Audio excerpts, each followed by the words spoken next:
Start now for this particular contest. It'll be tight, very tight going into that first right-hander. Positioning early, key. 3 to come forward. All yours, Mark. Thanks very much indeed, Ed. Still waiting for the likes of Typewriter to go forward.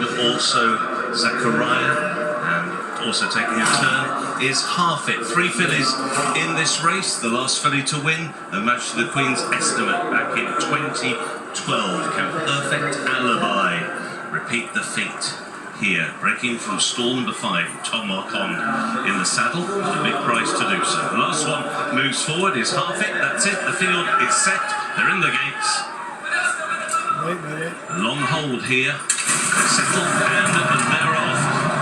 Eldarov was a little restless in the starting stalls. He wasn't that fast away. Neither too was Half It. And as happened at Epsom, Nahani is certainly towards the rear of the field in the very early stages. Green Team is the one who's keeping company at the back of the field early, and they had it coming together. Meanwhile, at the head of a third, it is Qareem who scoots off to a lead of 2.5 lengths in the early stages. Baltic Bird is racing in second, then lit up and very keen is Ruler Legend to the inside in third place. Perfect Alibi is racing in fourth, then Half It, who's made up for that step slow beginning. He has now taken 5th place. He races on the inside rail alongside Perfect Alibi, and 3 deep is Zachariah as they make the run down the hill. Another one lit up is In Motion, the filly with the white blaze, racing in midfield alongside Eldarov, who's in front of Anchorage as they go now down towards Swinley Bottom. Typewriter is in the last 3. Nahani is also towards the rear of the field, and having got a bump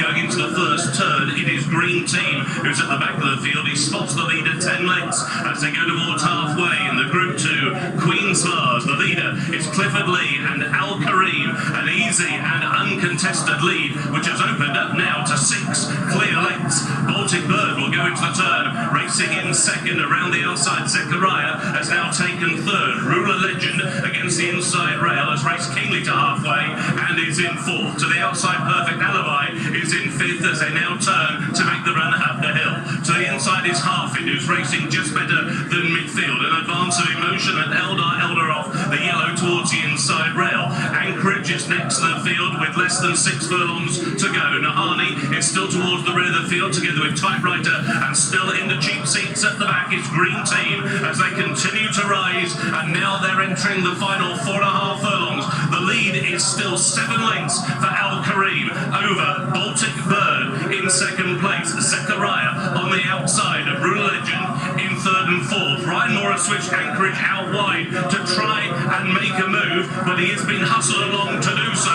and still Qareem is going really well in front. He's making the turn with just over 3 furlongs to go.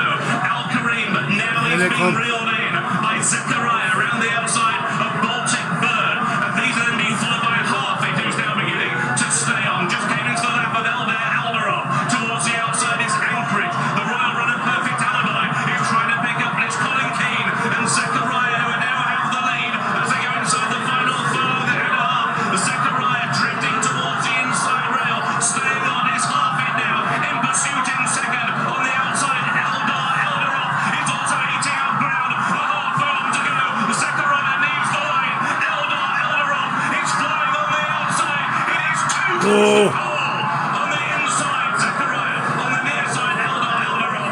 Between those two was Half It, and they pulled clear of Qareem. Is it the horse who needed the line, or the deep closer on the outside? It's Eldarov who might just get there. Very close. Steady. He's head in front, but has the head started to come back just as the line came? This really is on the bob. The numbers here for Eldarov, 9 Zachariah, Half It only just in behind them. This is a case of Eldarov got his head in front with a yard to go, but his head was coming up as the line hit. Too close to call. Initially on the exchanges, Eldarov was very short. Now 1 to 3, having seen that replay. 2 to 5 now, having seen the replay again. The punters. Who do you think's got it, Jason? Just very, very good. He was in front, that's right, before the line. The bob is going with the horse on the inside, and I think he's just managed to hold on, hasn't he? I take that side one. I think the inside one. I think. You think insides now? Inside. Zachariah. So you think Zachariah? Yes. Jason Weaver thinks Eldarov. I wanted to be the third, but it quite clearly wasn't. I'll go dead heat then. I'll go dead heat. He had his head down on the line. As I said, young Egan had his head up, down, but just on the line. I think Colin Keane just forced his horse's head down again. So Eldarov gets in front here. Yes.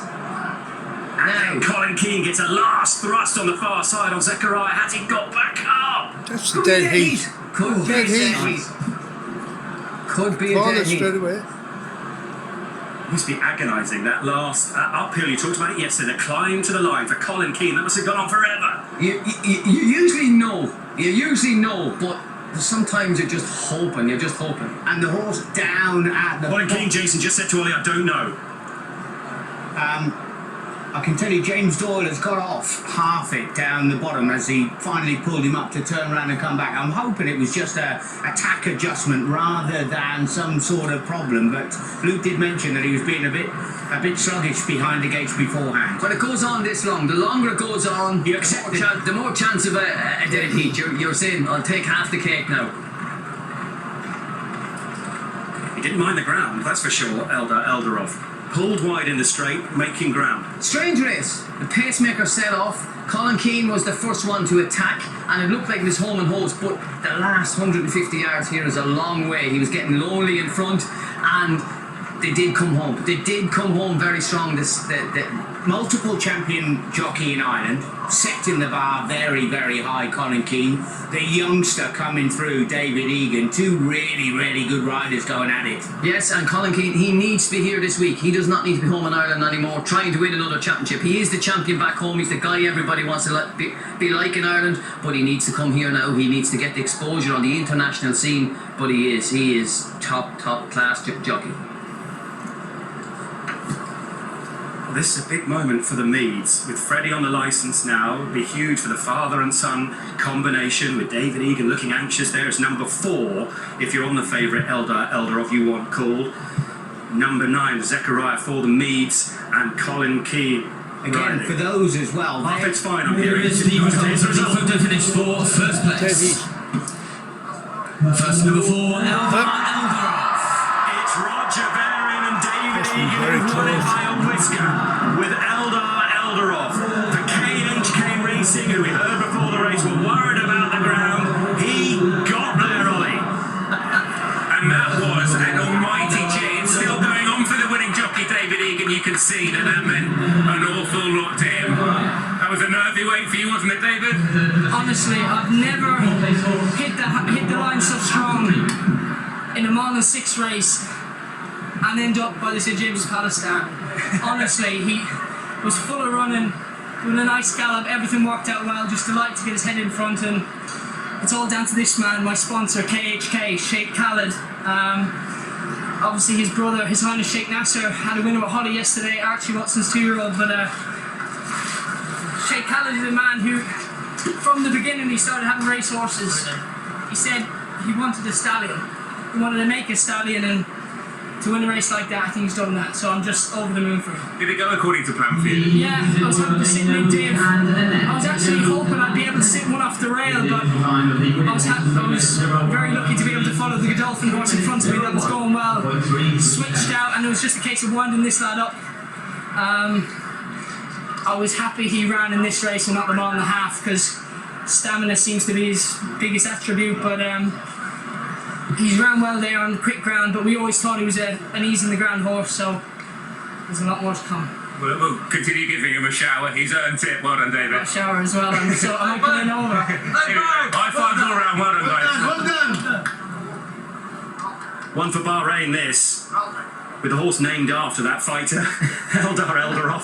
You pretended you knew, Johnny. But for the brothers, Victorious Racing won yesterday, won the Coventry, and this is his brother, who we heard from before the race, winning with Eldarov. That's KHK Racing.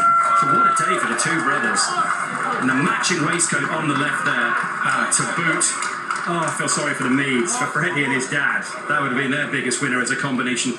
Missing out by a whisker. It would have been their first winner as a combination. It would have been their first winner as a combination, and I've got to say, tip your hats to them because they very, very nearly pulled off a huge performance here. Obviously, technique doesn't go a little bit later on. Just watching them close up to the line, half it in the middle, he just keeps finishing in that position. Is it a lack of aggression late on, or does he just keep finding a couple too good? Yeah, just a couple too good today. You know, it was a great race, a great finish, but it's huge. It's huge. Hold on, Johnny, look at this. You need to look at this a few times. I was off and on the Wow. I was often on the right end and I was often on the Wow. right end of one of them, and it's pretty sickening. But